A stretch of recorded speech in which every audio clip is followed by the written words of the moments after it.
I wake up early in the morning, usually around 6 a.m. After getting up, I brush my teeth and take a quick shower. Then I have my breakfast, which usually consists of cereals, milk, and fruits. Next, I get ready for work. I leave for work at 8 a.m.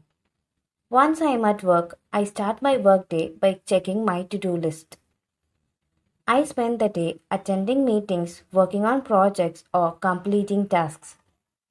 I have a lunch at 12 pm.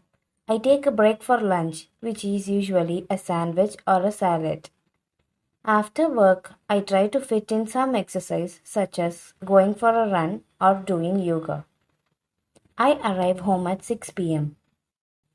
I change out of my work clothes. I make dinner for myself. I watch TV or read a book. I go to bed at 10 pm. I set my alarm for the next day.